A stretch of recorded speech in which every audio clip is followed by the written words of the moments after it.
Excusez-moi d'être en retard, mais je tenais absolument à être présent ce soir parmi vous pour célébrer tous mes camarades. Permettez-moi de me présenter. Je m'appelle Maurice Genevoix et je suis membre de l'Académie française. Je confesse que cette tenue n'a rien d'un académicien, mais j'ai tenu à la mettre aujourd'hui, remettre ce vieil uniforme que je portais en 1914. Je suis né un 25 novembre à Decize, près de Nevers.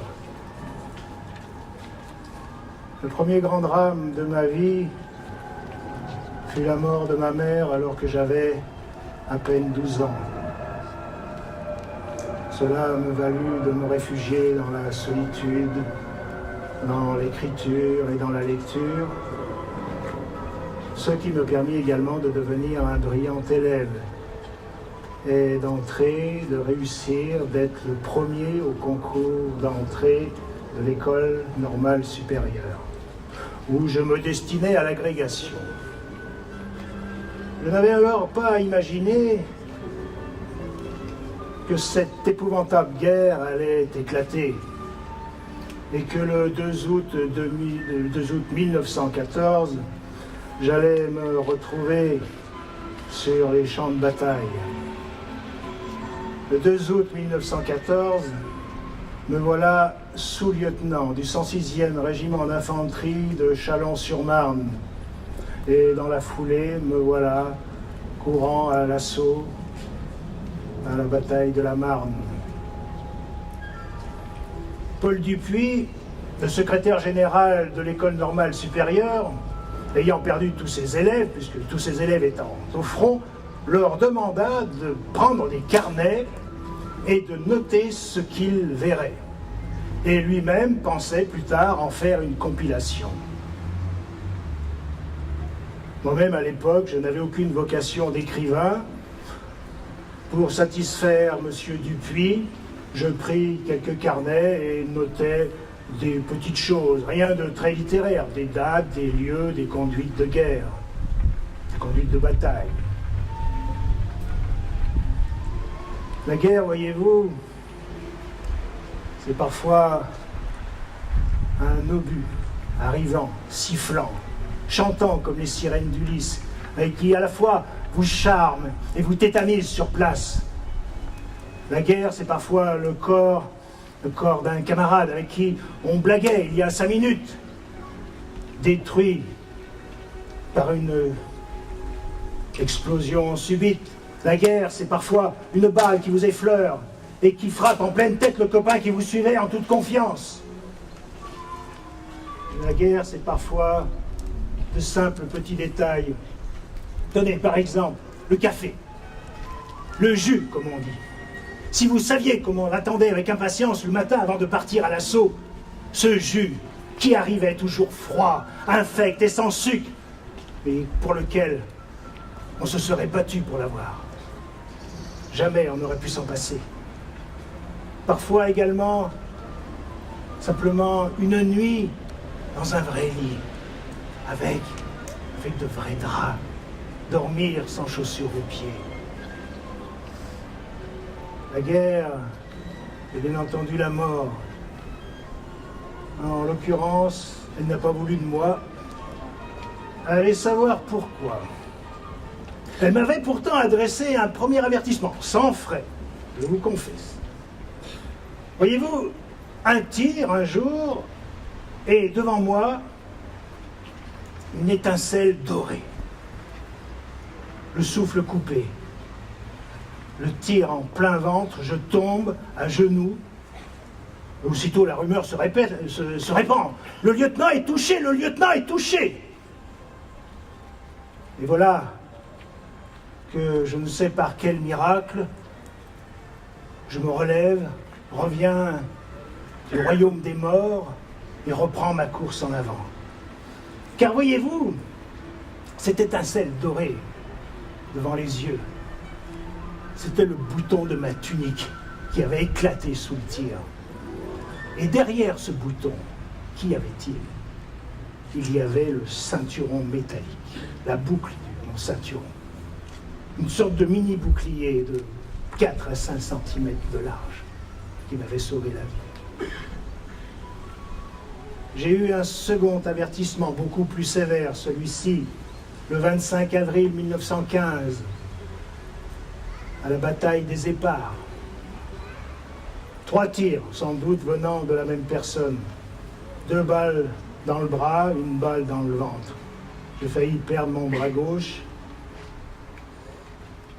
mais heureusement, je peux dire que cet accident fut peut-être pour moi une double chance.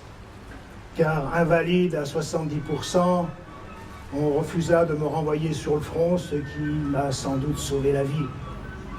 Seconde chance, étant droitier, j'ai pu par la suite exercer les activités d'écrivain que vous connaissez. Quant à ces petits carnets, justement, Paul Dupuis les reçoit, les lit, et parmi tous ses élèves, je dois dire modestement que les miens ont attiré son attention. Il y trouve une certaine qualité littéraire. Et Paul Dupuis, de son propre chef, rencontre les éditions Hachette, je crois, et signe un contrat. Alors j'étais même pas au courant. Il revient me voir et il dit: maintenant que vous êtes blessé et que vous avez de longs mois d'hospitalisation, mettez au propre vos carnets. J'ai un éditeur. Il met un éditeur un contrat, mais vous avez le contrat, maintenant il faut écrire. J'ai ainsi écrit 5 ouvrages, publiés durant le conflit, et plus tard, en 1949, ces 5 ouvrages ont été réunis dans un gros recueil que vous connaissez peut-être sous le nom de ceux de 14. Et à l'inverse de certains confrères, vous pouvez voir dans ce recueil que ces textes ne sont ni belliqueux, il n'y a pas de parti pris, ce sont simplement des témoignages. Car pour moi, quand vous avez une bataille entre 10 000 morts bleus d'un côté et 10 000 morts gris de l'autre, ce sont tous des victimes de la même politique. Et comme le disait si bien Paul Valéry, la guerre est un massacre entre gens qui ne se connaissent pas, au profit de gens qui se connaissent, mais qui, eux, ne se massacrent pas. Et si vous le permettez, si vous avez encore quelques instants, je pourrais tenter de vous citer 3 extraits de ces carnets.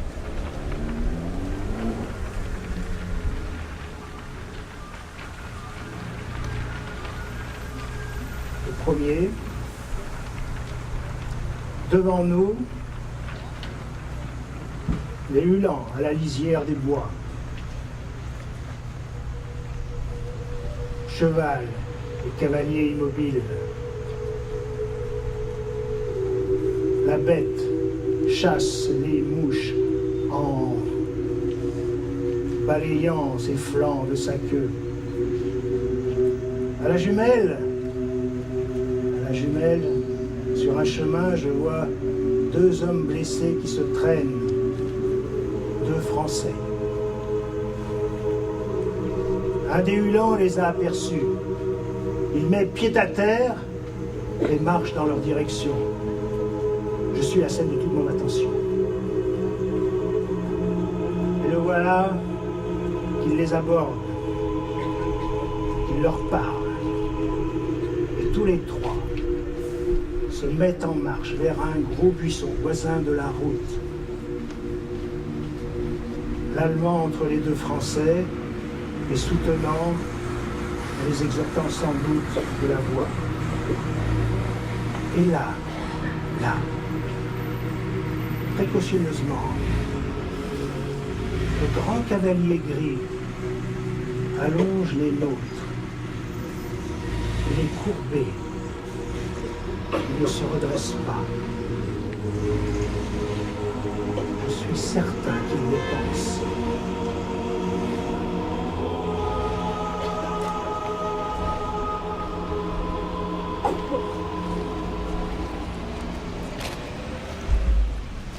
Sifflotant, les mains dans les poches, Je vais au carrefour voisin. Là se trouve le capitaine Rive, fumant ses sempiternelles cigarettes qu'il roule en des feuilles invraisemblablement longues. Il me montre un Allemand mort, allongé sur l'herbe du bas-côté. Un mouchoir recouvre son visage. Et près de lui, sa capote a été pliée. Sa tunique déboutonnée s'entrouvre sur sa chemise sanglante. Des mains très blanches sont près de lui, presque vivantes. Elles viennent de se dénouer après les contractions dernières de l'agonie. Mais ce ne sont pas les mains rigides de ceux que la vie vient de quitter il y a des heures. Non, non. Il vient de mourir, dis-je au capitaine. Il y a 5 minutes. On l'a trouvé dans les bois et nous le portions, on nous le portait quand nous arrivions. Il est tombé il y a 3 jours, dans un assaut. 3 jours entre les lignes. Il est mort de froid et d'inanition, bien plus que de ses blessures, quand l'une de nos patrouilles l'a recueilli au petit jour. Un grand et beau gaillard, n'est-ce pas? Et de mine bien faite. Le drap d'uniforme, moins grossier que le drap de troupe. La culotte ajustée jusqu'aux genoux. Et les bottes de cuir fauve dessinent des jambes vigoureuses. Un officier, dis-je? Oui. Lieutenant de réserve, probablement en commandant de compagnie. Il avait demandé en français à parler à un officier s'exprimant en allemand. On est venu me chercher et quand je suis arrivé, il était là, allongé sur le revers du talus,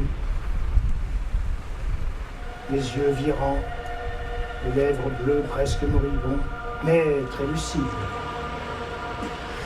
Il m'a confié des papiers personnels, des lettres, et m'a prié de prévenir les siens en passant par la Croix-Rouge, de prévenir de sa mort. Il m'a dicté leur adresse, m'a remercié et a laissé aller sa tête. Il est mort sans un soupir. Un homme, un homme.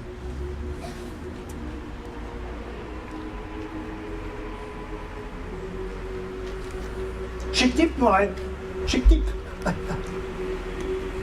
Il me fait encore un au revoir en se retournant. Et puis il rit. Il tend le bras, il a vu quelque chose. Là-bas, regarde, ils arrivent. Ils arrivent en courant, capote ouverte, sans armes, poussés par quelques-uns des nôtres, dévalant les mottes sous leurs grosses semelles ferrées giclant. « Halte !» dit le capitaine Rive. Il s'arrête, essoufflé, inquiet. Certains tentent de sourire. D'autres s'asseyent dans la boue. Ce sont des hommes du 8e bavarois. Les gradés, demande Rive. Un capitaine nous fait un pas. Salut, raide, gauche. Les deux mains crispées sur la jumelle qu'il tient en sautoir, comme si on voulait la lui voler. Le capitaine parle, il répond, des répliques s'entrechoquent. Die Russen verschlagen. Ah, nicht noch verschlagen. L'Allemagne ébranlée. Jamais. L'Allemagne, le blocus. Jamais. Bon, allez, allez, allez, allez. Descendez. Ils descendent tous dans l'entonnoir où se trouvaient nos soldats français. Ils descendent tous. Non, ils ne descendent pas tous. Il en reste un pourtant.